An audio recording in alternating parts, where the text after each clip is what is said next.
Hello, my name is Madeline Daly, and I have selected honeybees as my animal of choice. The everyday life of bees in a totally natural environment is actually wildly fascinating.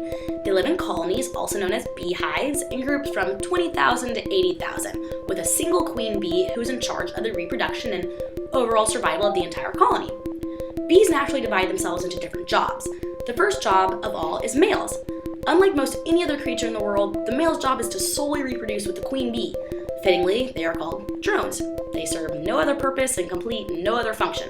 In fact, the moment they mate with the queen, they die, as the sheer force of ejaculation rips off their genitals. Pretty intense stuff. Next is worker bees. They are typically very small and complete mini tasks, and they're all females. They first start out as a nurse bee, helping keep new baby bees alive. They then become scout bees, and last they protect and help construct the hive and the combs. Because they are constantly working, however, worker bees only live for a month or so. Honeybees are incredibly territorial over their hives and even have guard bees so that other bees from other hives can't come in. Like most would know, bees protect their hive by stinging intruders. However, this act is the ultimate sacrifice, as after a bee stings a victim, it pulls a stinger from the bee and kills them. The only exception to this rule is queen bees, who can sting multiple times as they can remove their stinger from the victim. Bees communicate with pheromones, or body chemicals, that you use to talk by smell. That's how they know who's completing what task, if a foreign bee is a part of their colony, and so on. In everyday work, a section of the worker bees gather nectar and pollen all day from flowers because it's their food. They bring their collections back to the hive, where the other worker bees store it in combs to produce into honey.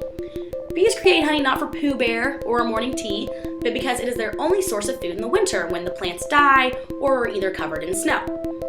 Their pollination effect is also wildly important to human survival, as it pollinates many crops that people eat.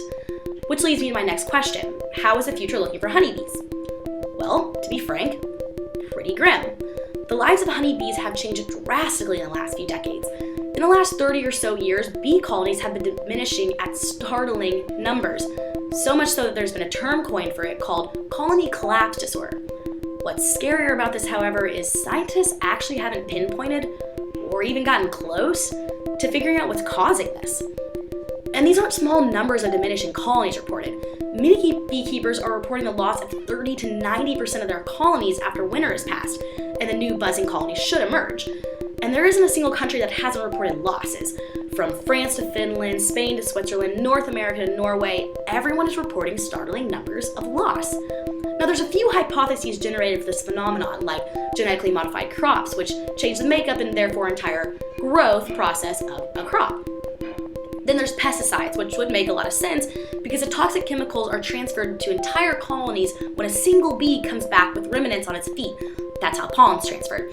But scientists say the vast number of disappearing bees can't just be attributed to pesticides. There's also the argument of global warming, as bees are really sensitive to climate. They can't even survive winter.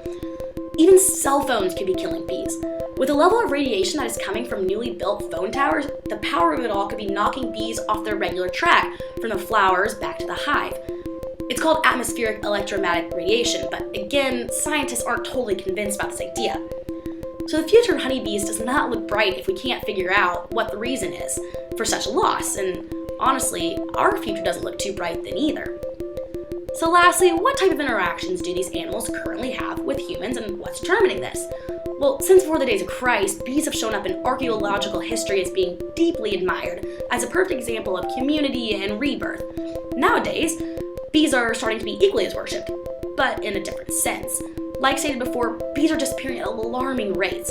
Because of this, we have a serious issue what could happen with our crops and therefore how we feed the world. There's been no successful technological answer for pollinating crops that works as well as honeybees simply do it. Therefore, if bees eventually do die out, we have a serious issue of world hunger on our hands. And there's already world wars over natural gas. Could you imagine what would happen if we were fighting over food? Because of this, there's many multiple Save the Bee campaigns and a spike in beekeeping, as scientists and activists alike are desperately trying to find an answer for the decrease in honeybee colonies. For those people, however, that are unaware of such issue, there's a lot of fear in the interaction between humans and bees going both ways. Many people are scared of bees because of their sting, either because it hurts or the person might be allergic, which could cause a pretty big problem. But bees are also pretty scared of humans. Like I said, they're incredibly territorial and are willing to sacrifice themselves for anything or anyone who might threaten their hive or their queen. The factor that determines their worth is pretty obvious. We really depend on bees for the survival of mankind. Whether we like it or not, our entire future depends on these tiny little creatures. Luckily, people are beginning to realize the issue we have in our hands, and they're beginning to be treated less like pests and more like mini world peace organizers. Thank you so much for your time.